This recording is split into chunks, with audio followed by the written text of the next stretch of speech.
우리는 계속해서 요한계시록에 나타난 소아시아 7교회에 대해 살펴보고 있습니다. 저번 시간은 칭찬이 하나도 없는 사대교회에 대해 살펴보았어요. 사대교회는 살아있다는 이름만 가졌지 실상은 죽은 교회였죠. 그들이 죽었음에도 불구하고 살아있다고 생각하는 이유는 무엇이었을까요? 바로 그들의 많은 재정과 그리고 큰 문제가 일어나지 않고 지역으로부터 명성이 좋았기 때문에 아마 그렇기 때문에 그들이 살아있다고 생각했을 겁니다. 그리고 실제로 그들이 괜찮다라고 생각할 만큼 교회 안에 많은 봉사자들도 있었을 수도 있어요. 하지만 사대교회는 돈은 많았지만 그 안에 사랑이 없었죠. 그리고 봉사자들이 많았지만 정말 주를 위해 봉사하고자 하는 자는 없었습니다. 그리고 교회에 큰 문제가 없었을지는 모르겠지만 교회로서의 정체성을 잃어버렸어요. 명성이 있었지만 껍데기에 불과한 것이죠. 겉으로만 번지르르 하지 실상은 하나님 앞에서의 옳은 행실이 없는 교회였습니다. 이런 교회는요, 실제로 겉으로 보기에는 알 수 없습니다. 눈으로 보는 것은 사람의 눈으로는요, 충분히 살아있다라고 할 수 있는 교회예요. 하지만 그 안에 들여다보면은 정작 하나님의 보시기에는 죽은 교회였던 거죠.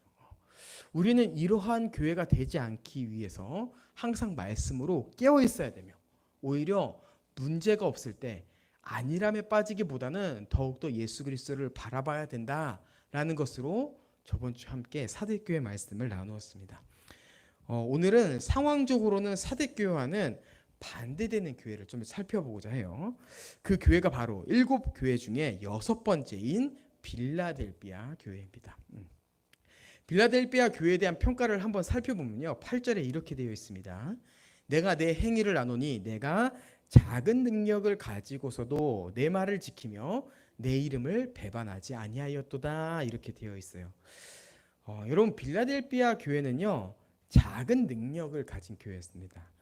그런데 여기서 이제 우리가 작은 능력이라고 했을 때 많은 추측이 들어갈 수 있는데, 작은 능력은 이 교회가 신앙이 어리다 혹은 믿음이 약하다, 여러분 이런 말은 아닙니다.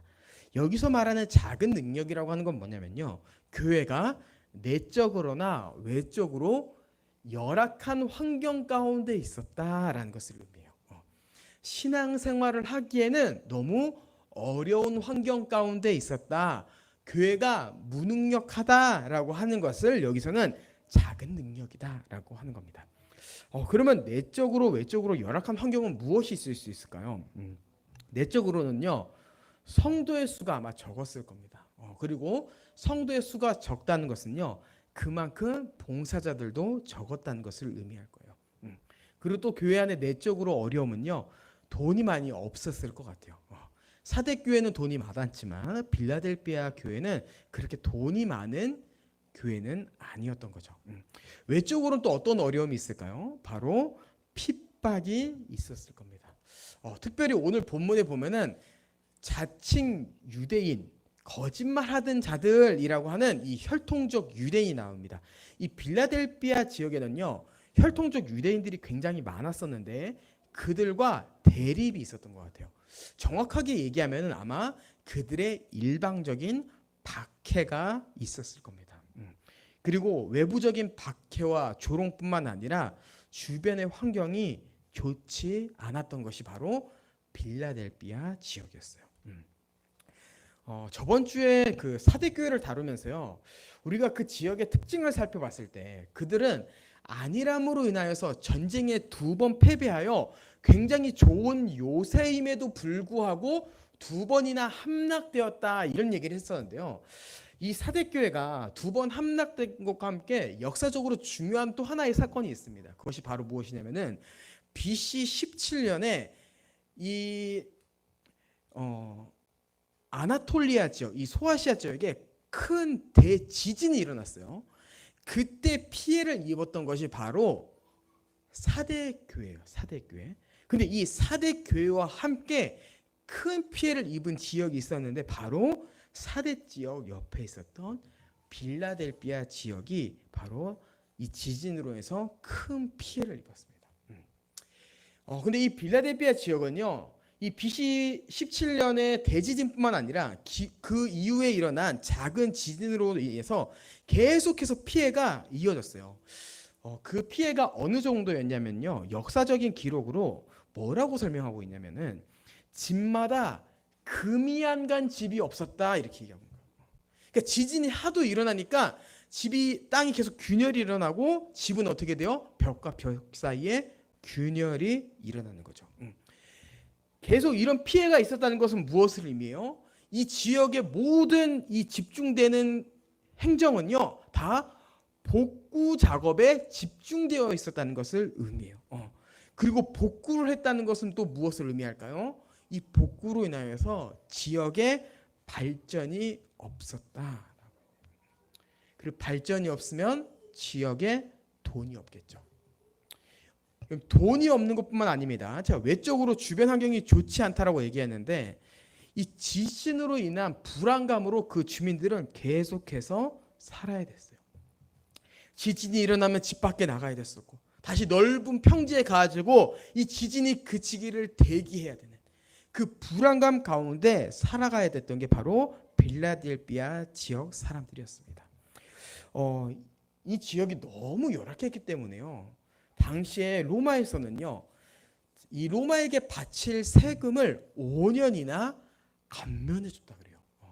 이 정도라면은 얼마나 지금 그 지역이 외부적으로 열악한 환경이라는 것을 우리가 알 수 있겠죠. 그리고 그 지역 안에 있는 빌라델비아 교회 또한 이러한 어려움 가운데 계속해서 노출되어 있었을 겁니다. 이 빌라델비아 지역은요, 로마가 세금을 감면해 줌으로 인하여서 로마 황제에 대한 충성심이 큰 지역이었습니다. 그래서 우상 숭배가 굉장히 발전된 지역이었는데요. 이 황제 숭배와 함께 그들이 믿던 신이 누구였냐면은 우리가 예전에 그 만화에도 좀 등장했었는데 로마 신화 만화가 있었죠. 거기서 저도 인상 깊게 본 편이었는데 바로 술의 신 디오니소스. 이 로마 신을 섬겼던 게 바로 빌라델비아 지역이었습니다. 우상 숭배가 넘쳐나고 지진 가운데 지진에 대한 불안감이 있었고 돈도 없었고 그리고 아까도 이야기했다시피 그 자칭 유대인이라 하는 이 혈통적 유대인들로 인해서 외부적으로 핍박받는 곳, 이것이 바로 빌라델비아 지역, 빌라델비아 교회였어요. 이 지역은요, 사람들이 살기에도 좋지 않은 지역이지만 교회가 있기에는 더욱더 최악의 장소였습니다. 그러니까 계속해서 작은 능력 이렇게 이야기하는 거예요. 여러분, 이 시대에도 이러한 교회들이 있습니다. 제가 예전에 수련회를 위해서 시골 교회를 간 적이 있었습니다. 그 시골 교회를 가니까요, 주변에 집들이 없었어요. 그리고 집들이 띄엄띄엄 있는데 그 집들에 누가 있었을까요? 어린아이들이 뛰어놀고 있었을까요? 아니죠. 그러한 시골에는 젊은이도 없지만 젊은이가 없기에 어린이들도 없죠. 할머니, 할아버지들이 있는 지역이었습니다. 편의점을 가려면 차를 타야 됐고요. 그곳에서는요, 로켓 배송이라는 것은 꿈도 꿀 수 없어요. 저한테는 굉장히 치명적인 건데요.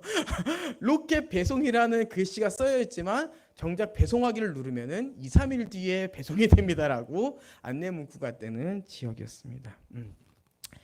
그런 지역이 바로 이 시대 가운데 있는 빌라델비아 지역 교회와 같다라고도 볼 수 있을 것 같고요. 또한 제가 대학생 때 단기 선교를 다녀왔었는데 지금은 튀르키예라고 하는데 당시에는 터키 지역이었습니다. 이 터키가 바로 소아시아죠. 이 소아시아에 단기 선교를 갔었는데 교회가 담이 너무 높고 이 창에 철장이 치어져 있는 거예요. 그래서 요즘에 누가 교회에 철장을 치나 예쁜 스티커를 붙여가지고 교회임을 알려야지 이렇게 생각했는데 그때 선교사님이 이야기하는 게 이 교회에는 철장이 꼭 있어야 된다고. 왜냐하면은 이슬람 사람들이 교회 창에 돌을 던진다고 해가지고 그래서 이 튀르키예 지역에 이렇게 교회가 담이 높고 철장이 있구나라는 것을 보면서 이게 바로 이 시대의 빌라델비아 교회라는 것을 저는 느끼게 되었습니다. 우리는 그러한 교회들을 보면요, 이러한 생각을 하게 됩니다. 저 교회가 무엇을 할 수 있겠어? 저 교회가 언제까지 버틸 수 있겠어? 야, 저 교회는 유지하는 것만으로도 진짜 대단하다라는 말을 할 수밖에 없는 거죠. 사람의 눈으로 보기에는 작은 능력을 가진 교회, 불안해 보이는 교회, 이런 교회를 향해서 우리는 항상 저평가를 하게 됩니다. 그리고 우리 교회도요, 어떠한 부분에 있어서는요, 빌라델비아 교회와 같은 모습을 가질 수도 있어요. 모든 교회들이 마찬가지입니다. 화려하다고 해서 이 교회와 상관이 없는 것이 아니라 모든 교회마다 다 이러한 부분이 있는 거예요. 사람의 눈으로 보기에 부족한 부분, 그래서 이 교회가 무슨 일을 할 수 있겠어? 이 교회가 언제까지 버틸 수 있겠어? 라고 하는 말을 계속해서 하게 되는 것이 이 시대의 교회들 안에서의 모습인 거죠. 여러분, 근데 여기서 놀라운 것이 있습니다. 놀라운 것이 무엇이냐면요, 바로 주님은 그런 빌라델비아 같은 교회, 빌라델비아 교회를 향하여서 사대교회처럼 실상은 죽었다라고 평가하는 것이 아니라는 사실이에요. 우리는 이러한 부분을 보면서요, 저번 주에 봤던 이 삐까번쩍했던 사대교회와 사람의 눈으로 보기에는 무너질 것 같았던 이 빌라델비아 교회를 다시 한번 보면서 우리는 이 교회에 대한 이해를 이제 바꿔야 됩니다. 여러분, 교회 되면요, 교인 수로 결정되는 것이 아닙니다. 그리고 봉사자의 수로 결정되는 것도 아니에요. 화려한 예배로 결정되는 것이 아닙니다. 가진 예산으로 그 교회가 교회됨이 결정되는 것이 아니에요. 교회 건물로 유지되는 것도 더더욱 아닌 거죠. 성도 수가 적을 수도 있고, 돈이 없을 수도 있고, 건물에 엘리베이터가 없는, 교회에 엘리베이터가 없는 교회들이 얼마나 많습니까? 엘리베이터가 없을 수도 있고, 이러한 유명세와 이 사대교회가 받았던 명성이 없을 수 있습니다. 하지만 교회에 무엇이 있어야 됩니까? 바로 오늘 빌라델비아 교회가 칭찬을 받았던 예수를 배반하지 않고 순종하는 삶이 있으면 되는 거예요. 아멘. 아멘입니다. 예. 겉으로 멋지지만 복음을 가르치지 않고 형식적인 신앙생활을 하고 있다면요, 여러분, 그 교회는 이미 죽은 교회입니다. 하지만 어떠한 부분에서 부족해도 그 안에서 주를 예배하고자 하는 자들이 있다면 여러분, 그것이 바로 주님이 기뻐하시는 교회인 겁니다. 여러분, 제가 제 주변에는요, 정말 훌륭한 선배 목사님들이 참 많습니다. 어느 날은요, 성도가 얼마 되지 않은 교회를 담임하고 있는 선배 목사님께 제가 이런 질문을 했었어요. 목사님, 저는 훌륭하신 선배 목사님들의 교회에 성도들이 많았으면 좋겠습니다. 이런 바람을 이야기했습니다. 제가 이렇게 이야기했던 이유는요, 우리 선배 목사님들이 너무나도 탁월하신데 대부분의 많은 목사님들이 교회에 성도들이 없었기 때문이에요. 근데 그때 선배 목사님께서 이렇게 말씀하셨어요. 나는 이 성도 그대로 은퇴할 때까지 쭉 갈 수 있다고 생각해. 이렇게 말씀하셨습니다. 여러분, 그분이 이렇게 말한 것은요, 성도를 늘릴 자신이 없어서 그런 말 한 것이 아닙니다. 근데 저는 그때 그렇게 생각했어요. 목사님, 복음을 잘 전하면서도 성도들이 이왕이면 많으면 좋잖아요. 이렇게 생각하면서 왜 거기까지 생각하지 못하시지? 라는 생각을 가지고 있었습니다. 나중에 이제 깨달았습니다. 그분이 말씀하신 이유는 하나였습니다.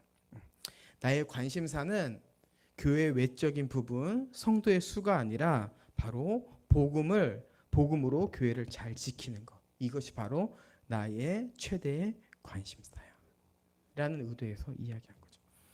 그러면 저는 이 말을 이제 조금 이해하는 것 같아요. 조금. 진짜 교회가 교회됨은 이건데 머리로는 알지만은 내가 삶으로 아직까지 잘 이해하지 못하고 있구나 라고 하면서 저도 조금씩 배우는 과정 가운데 있습니다. 그러면 우리 교회가 모든 교회가 가야 될 방향은요, 성도가 많아지는 교회가 아닙니다. 바로 세상에 나가 복음을 전하는 교회, 그 교회가 바로 모든 교회가 가야 될 방향입니다. 사람들의 명성을 받아야 되지만요, 그것이 증거 중에 하나이겠지만 교회는 사람들로부터 칭찬받기보다는 주님께 칭찬받는 교회가 되어야 됩니다. 화려한 예배가 있는 교회가 아닙니다. 믿음의 예배가 있는 교회가 되기를 힘써야 됩니다. 겉으로 작아 보일지 몰라도 하나님이 기뻐하시는 교회다운 교회가 되어야 되는 거죠. 그래서 탁월한 은사자들이 많은 교회가 참 교회인 것이 아닙니다. 각자 부족한 점이 있지만 복음을 따르는 일에는 양보하지 않는 교회, 이런 교회가 계속해서 되어야 되고 가야 되는 것이죠. 제가 아까도 이 말을 조금 이해했다라고 이야기했듯이 여러분, 이 길은요 쉬운 길이 아닙니다. 그리고요 많은 사람들이 가려고 하는 길이 아닙니다. 좁은 길이에요. 좁은 길. 하지만 빌라델피아 교회는 그럼에도 불구하고 그 길을 가는 교회였고, 이제 우리도 이 칭찬만 받은 빌라델피아 교회를 따라서 그 길을 따라가기를 힘써야 되는 교회가 되어야 되는 겁니다. 그렇다면 빌라델피아 교회는 어떻게 이렇게 어려운 상황에도 교회를 지켜나가며 이어갈 수 있었을까요? 우리는 여기서 이제 한 가지 주목해야 될 것이 있는 거죠. 여러분, 무엇일까요? 바로 예수 그리스도. 예수 그리스도를 봐야죠. 다른 것이 무엇이겠습니까? 예수 그리스도를 봐야죠. 7절, 빌라델피아 교회 사자에게 편지하라. 거룩하고 진실하사 다윗의 열쇠를 가지시니 곧 열면 닫을 사람이 없고 닫으면 열 사람이 없는 그가 이르시되. 여러분, 여기서 본문의 표현을 보면은 열쇠라는 표현이 나옵니다. 이 열쇠에 대한 의미를 좀 알아야 되는데요. 열쇠는 어떤 역할을 하죠? 열쇠는 문을 열기도 하고 잠그기도 하는 역할을 합니다. 즉, 누가 키를 가지고 있느냐는 그 문을 누가 열 권세가 있고 닫을 권세가 있느냐라는 것을 보여주는 거죠. 그래서 본문의 표현이 어떻게 돼요? 주님이 연다면 그 문을 닫을 자가 없고 그 문을 닫으신다면 그 문을 열 자가 없다, 이렇게 얘기하고 있죠. 그러니까 이 열쇠라고 하는 것은 무엇이냐면 바로 문을 열 권세, 문을 열 능력을 이야기하는 거예요. 자, 근데 여기서 열쇠가 무슨 열쇠예요? 바로 유다의 왕인 다윗의 열쇠다, 이렇게 얘기하고 있습니다. 자, 그러면 다윗의 열쇠란 무엇이냐라고 했을 때 우리는 다윗이 왕이라는 것을 통해서 이제 그 해답을 찾을 수 있는 거죠. 무슨 열쇠? 왕께 가는 문을 여는 열쇠. 자, 그러면 우리에게 있어서 왕은 누구입니까? 우리의 왕이신 하나님. 그리고 예수 그리스도께서 그 다윗의 열쇠를 가셨다는 것은 바로 그 영원한 하나님 나라에 들어갈 수도 있게 하고 닫을 수도 있는 그 권세를 가지신 이라는 것을 우리는 이해할 수 있는 거죠. 여러분, 예수님은요 자신의 권세로 자기 백성을 하나님 나라에 충분히 들어가게 하실 수 있는 분입니다. 그리고 그 권세로요 자기 백성을 박해하는 자를 심판하시는 진정한 권세자세요. 빌라델피아 교회는요 그 작은 능력을 가지고도 하나님의 이름을, 예수 그리스도의 이름을 배반하지 않고 끝까지 옳은 행실을 갈 수 있었던 것은 그 교회의 믿음 가운데는 이러한 믿음이 있었던 거예요. 내가 어려움이 있고 계속해서 전진해 가기에는 계속해서 박해와 핍박이 있지만 그럼에도 권세를 가지신 예수 그리스도는 우리를 반드시 구원하신다 라고 하는 그 믿음을 가지고 있었기에 작은 능력을 가지고도 계속해서 그 길을 걸어갔던 겁니다. 그럼 우리가 여기까지 본다면요, 더더욱 이 빌라델피아 교회 모습이 사모하게 되지 않습니까? 그럼 정말 저희는요, 빌라델피아 교회와 같은 교회가 되었으면 좋겠어요. 빌라델피아 의회나무 교회 너무 멋있는 것 같아요. 제가 교회 이름을 바꾸는 건 아닙니다. 이러한 뭔가 이 의회나무 교회를 생각했을 때 빌라델피아 교회가 생각났으면 하는 거예요. 그리고 우리는 그 작은 능력을 가지고도 우리가 조금은 이 예배 인원수가 적고 좀 열악해 보일 수 있지만 그 안에 예수의 생명이 있고 너무나도 강한 교회로 밀집되어 있어서 사람이 아무도 몰라질지 몰라도 이 주변에 교회들이 너무 많기 때문에 의회나무 교회가 어디야? 계산동에 있어요. 계산동에 의회나무 교회가 있었어? 그런다 할지 몰라도 결국에는 내가 이 의회나무 교회를 기억한다라고 하는 그 주님의 칭찬이 있는 교회, 그런 교회로 가야 되는 거죠. 여러분, 작은 교회에 있는 것이요, 큰 교회에 있는 것보다 쉬운 일은 아닙니다. 저는 쉽다고 생각하지 않습니다. 작은 교회에서 예배하고 봉사하시는 분들이 더 많은 수고를 한다고 생각해요. 그러면서 계속해서 어려움을 경험하겠죠. 근데 여러분에게 분명히 이야기하고 싶은 것이 있습니다. 여러분, 작은 교회에 있다고 해서 우리의 신앙까지 작아지는 것은 아닙니다. 여러분, 세상에 우리가 박해를 받습니다. 그리스도인으로서 박해를 받는 것이 쉬운 것은 아닙니다. 여러분, 근데 여러분에게 또 분명히 이야기하고 싶은 것이 있습니다. 박해를 받는다고 해서 우리가 죽는 것은 아닙니다. 절대로 우리는 죽지 않습니다. 저는 큰 교회 가면은 더 믿음이 좋아질 줄 알았습니다. 그래서 청년 때요, 사역을 하기 전에 사모님께 가가지고 진지하게 상담을 했어요. 사모님, 제가 더 신앙이 자라기 위해서 큰 교회로 가고 싶습니다. 정말 어리석은 생각이었다는 것을 알았습니다. 여러분, 큰 교회 간다고 믿음이 좋아지는 것이 절대로 아니에요. 저는 세상에서 좀 더 평안하면 신앙생활을 더 잘할 수 있을 거라 생각했습니다. 여러분, 그렇지 않았습니다. 우리에게 중요한 것은 환경이 중요한 것이 아니라 어떤 환경에 있던 이 다윗의 열쇠를 가지신 예수 그리스도를 붙잡고 있느냐 없느냐, 이것이 우리에게 있어서는 훨씬 중요한 것이죠. 그리고 우리는 어떠한 환경에 있던 계속해서 이 길을 걸어간 겁니다. 우리가 이 길을 걸어갈 때 주님께서 우리에게 약속하신 것이 있습니다. 그것이 바로 무엇입니까? 주님께서 바로 이 심판을 피하게 하신다. 그리고 상을 주시겠다라고 말씀하십니다. 이 상은 다른 것이 아닙니다. 바로 승리자의 면류관과 성전의 기둥이 되는 것입니다. 사람들이 보기엔 우리는 패배자입니다. 왜냐하면요, 계속해서 우리는 눈은 눈으로 이는 이로 갚지 않거든요. 우리는 계속해서 세상에서 손해를 보고 있거든요. 왜? 주님께서 악을 악으로 갚지 말고 사랑으로 품으며 세상 사람들에게 지라고 말씀하셨기 때문에. 근데 주님께서 우리에게 말씀하시는 건 무엇입니까? 세상이 너를 계속해서 패배자로 말하고 고통을 주며 박해하고 고난을 주지만 실상은 내가 승리자의 간을 가지고 있다라고 말씀하시는 거예요. 이것이 우리에게 있어서는 세상에서 더욱더 져야 될 이유, 세상에서 더욱더 견뎌낼 수 있는 이유가 되는 것이죠. 왜? 진정한 판단자이신 예수 그리스도께서 세상이 뭐라 하더라도 우리를 승리자라고 하셨기 때문에, 그렇게 해서 우리는 계속해서 세상이 보기에 패배자로 살아가지만 승리자로서 살아가는 겁니다. 그리고 두 번째는 무엇입니까? 바로 성전의 기둥이 되는 것입니다. 그러면 성전의 기둥이 되는 것은요, 이 빌라델피아 지역의 지진과 좀 관련되어 있습니다. 제가 아까 지진을 이야기하면서 어떤 상황을 얘기했냐면, 지진이 일어날 때마다 사람들은 집 밖에 나와서 평지에서 대기를 할 수밖에 없다, 이런 얘기를 했어요. 왜? 집 안에 있으면 어떻게 돼요? 지진으로 해서 집이 무너졌을 때 깔려 죽을 수 있으니까. 그러니까 그 사람들은요, 집 밖을 나가는 게 굉장히 익숙한 자들이었습니다.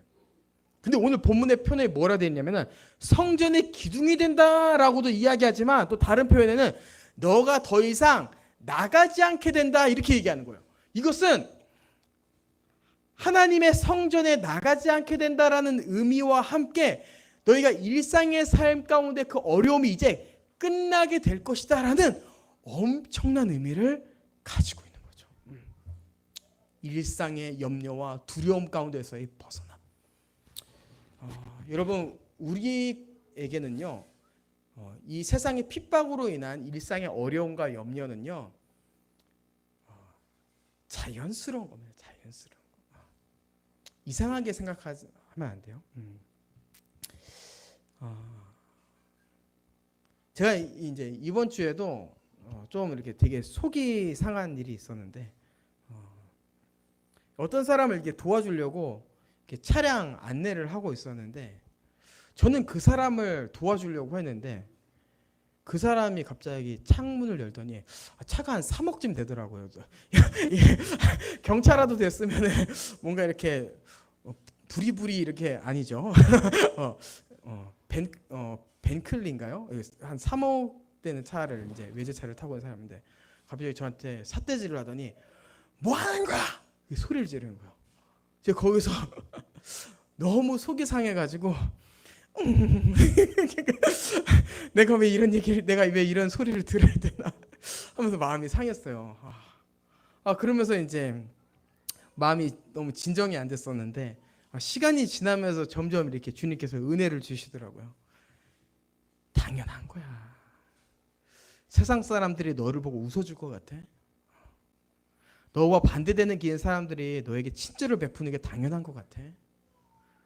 우리의 삶은 진리를 따라 살아가다 보면, 주의 이름으로 살다 보면 어느 때는 욕먹고 어느 때는 소리당함을 당하고 어느 때는 우리를 주눅들게 하고, 이것이 당연한 거예요.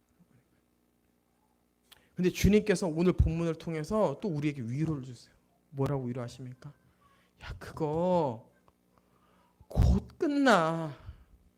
조금만 버텨. 그 사람이 소리 지른다고 너도 똑같이 소리 지르지 말고 들어. 그냥 듣고 생각해. 주님, 저는 다윗의 열쇠를 가지신 예수 그리스도의 그 뒤를 따라 인내하겠습니다. 그리고 주님이 주시는 그 영원한 평안을 내가 소망하겠습니다. 그리고 주님께서 확실하게 말씀하십니다. 너 정말 너 이대로 살아간다면 내가 진짜 너 성전에 기둥되게 한다. 이 말씀 붙잡고 우리 살아가야 됩니다. 교회가 조금 부족한 상황일 수 있지만 끝까지 예수 이름을 배반하지 않으며 순종하는 자, 또한 세상에서 계속해서 핍박과 고난이 있지만 그것 가운데 눈은 눈으로, 이는 이로 갚는 것이 아니라 인내하며 성전의 기둥이 되기를 소망하는 자, 그것이 바로 우리이며 작은 능력을 가진 의의 나무 교회가 되어야 될 줄 믿습니다.